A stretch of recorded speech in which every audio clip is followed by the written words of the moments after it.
having a bad day at work right now. For the better part of the past 30 years, this has been the view for the MC-130P Combat Shadow community. The aviator's aircraft, this is what you live in this low-level environment. The environment for this flight is about 300 to 500 feet above the Scottish Lochs. Hey, Loch Ness coming up, crew, about 4 miles. A little high for the 67th Special Operations Squadron, and entirely too bright, as most night owl missions play out under the stars. Now briefly, turning in towards Loch Ness. Look at that. Wow.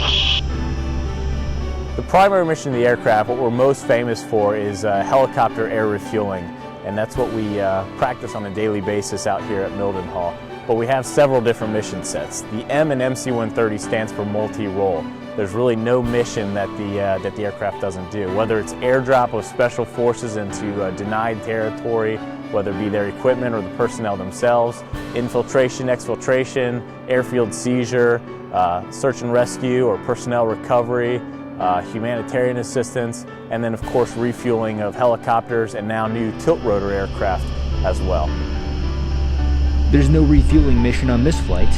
This one is special. It's one of the last for this aircraft, which will be replaced with a new model over the next year. It's very bittersweet, but at the same time we're excited to get the new MC-130J. It was an aircraft designated to replace the Combat Shadow, and now it's going to be an across-the-board replacement for all fixed-wing aircraft assets in Special Operations Command.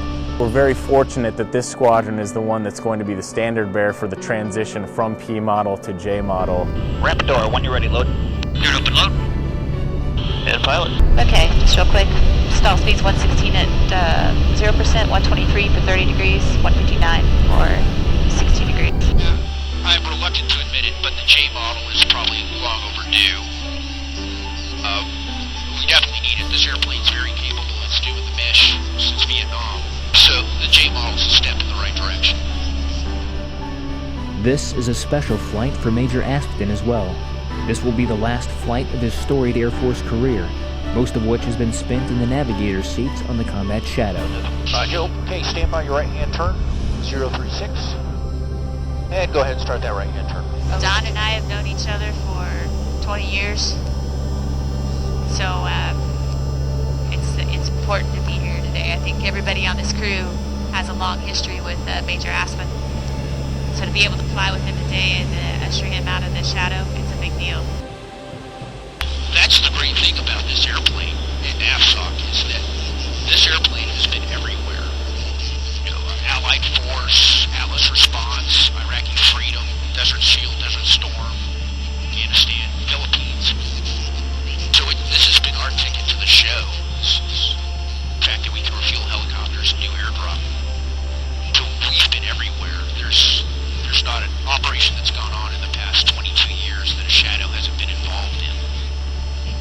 So there's a lot of great war stories. And fortunately, I've been around just by virtue of being alive to be part of those. So I've got a lot of great memories. I'm very envious of what the new squadron members are going to be doing over their careers, the J model in particular. It's a very humbling experience to be part of an aircraft with such a rich history and to try to carry on that legacy as we transition to a new aircraft. It's a huge responsibility. I'm up for the task, but there's not a day that goes by where I don't think about the men and women who sat at the controls of the aircraft prior to me for decades, prosecuting these missions in an aircraft that has been venerable throughout the years and continues to do so today. So it's the responsibility of me and the rest of the 67th here at Mildenhall to carry on the tradition, the legacy that these old P models have started, and make sure that when we do receive the MC-130J, we continue that rich heritage. The Combat Shadow and its crew have been the workhorse of Special Operations for decades. And for the few remaining aircraft along with Major Aspden, this day marks a retirement